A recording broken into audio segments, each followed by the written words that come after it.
За хэдийн 2-4 дугаар салбар буюу Боршогийн бомбт би 1994 онд анх хоёулын 2 дугаар цэцээс шалгагчаар томилогдож очижсэн.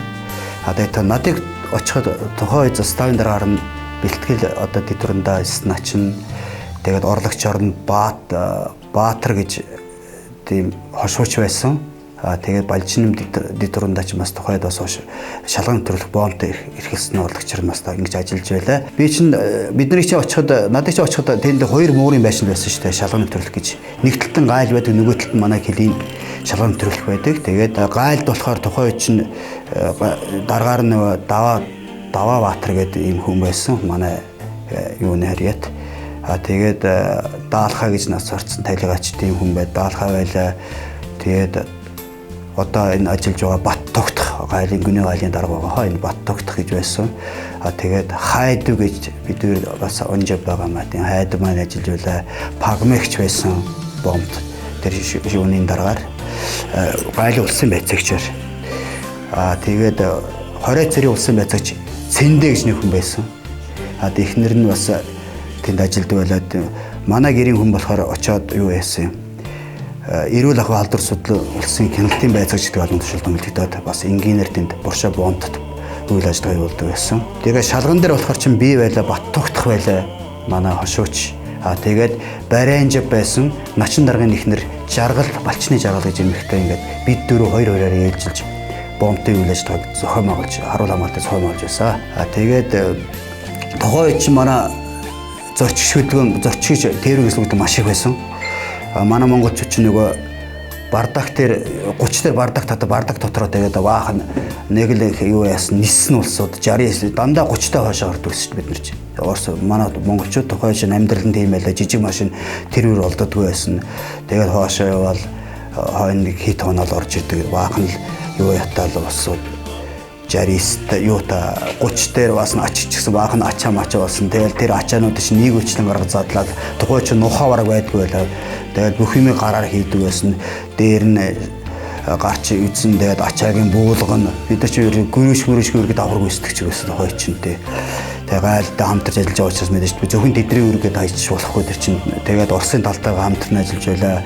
Тэгээд 95 он чинь би чинь офицерын курсанд яваад тэгээд 95 оны 8-нд 7 дугаар сарын дундуур улсын баярын үеэр Тэсэн шар үзүүрийн застав руу шилжээ утсан ахлах юугаар офицер болоод тэгээд дахиад би 2000-аас 2002 оны хооронд Боршогийн бомбд ирэхэд бомбын шинэ барилга баригдаад нэлээд гоё болцсон. Баригч эхэлжсэн нэлээд гоё арай харьцангуй ачаалан багасаад ирсэн.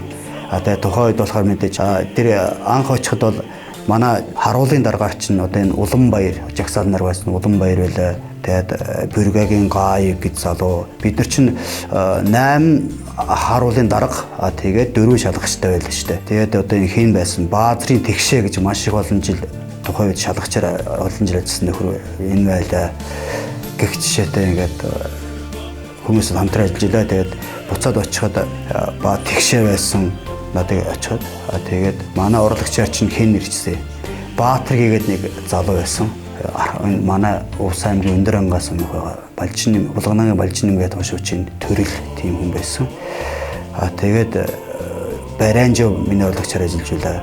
Шалган нэвтрүүлгээр алга хариуцсан урлагчор нь Сарантай гээд Улаанбаатарын нисхийн 218 дугаар ангиас Бац хүрээнд авчирж анх томилж ирсэн тийм эмэгтэй ажиллаж байсан. Дараа нь Ганжуужаа хүрээнд цас чихэр гэдэг эмэгтэй бас шалгагчаар ирж байлаа. Шалган нэвтрүүлэх хариуцсан урлагчаар ажиллаж байлаа. Тэгээд шалгагчаар нь болохоор манай чинь тэгшээ ажиллаж байсан. Тэгээд дандаа залуу сүүлийн хүмүүс ирж байсан. Дөө залуухан хүмүүсүүд байсан. Тэгээд бид нар чинь тухайн чинь ачаал харьцангуй гайгүй болсон. 96 оноо тод 2000 он чинь харьцангуй гайгүй болсон байсан. Тэгээд Батцөг харуулын дараагаар ажиллаж байсан манай ахлах Батцөг. Тэгээд Жамсарын жавж болооч байлаа манай. Тэгээд Болдбаатар чинь надтай хамтаа би бомбын дараагч чинь Болдбаатар бомбын шалгагчд Болдбаатар харуулын дарга байсан. Тухайн чинь тэгэл 2000-аас 2002 оны хооронд яг бид нар чинь хэдийн дэглэм сахиулах Монгол улсын автомобиль шалгуулах бомбын үйл ажиллагааг холбогдох хууль гэрээний дагуу зохион байгуулж байсан. Үүндээ бид нар чинь зөвхөн бомбдаар хариуцахгүй застав хариуцсан застав шалгам төрөх бомб гэж байсан.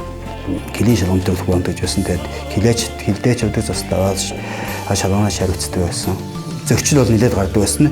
Дандаа энэ бензиний ём гэсэн дотор чинь юу гэж таргууны арьс маш их хэмжээгээр гаргадаг байлаа тохой. Тэгэл тийшээ чинь нөгөө юу юмсэл орно штэ. Газ өмсөж ороод байгаа ямар орчин юм их шиг тийм юу байсан биш, хамгаалах хэрэгсэл байсан биш дээ. Тийшээ орж шалгадаг байлаа. Тэгээд тэндээс олжж байсан алдж байсан баг байхгүй да. Ерөнхийдөө олж илрүүлдэг байлаа. Тэгээд Орос улсын шалган төрөлх бомбын бүрэлдэхүүнтэй Тувагийн гайлын ажилчтай хамт харилцаа ажиллагаа үйл ажиллагаа маш сайн зохион байгуулдаг байлаа. Харилцаа ажиллагаа их сайн байсан.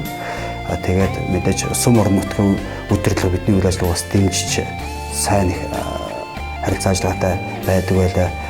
Хилийн харуул застаудаараа явахдаа орон нутгийн орд иргэдтэй уулзаж бас хилийн цагийн байдал, хилчдийн үйл ажиллагааг танилцуулж сурталчилан ажилладаг байсан.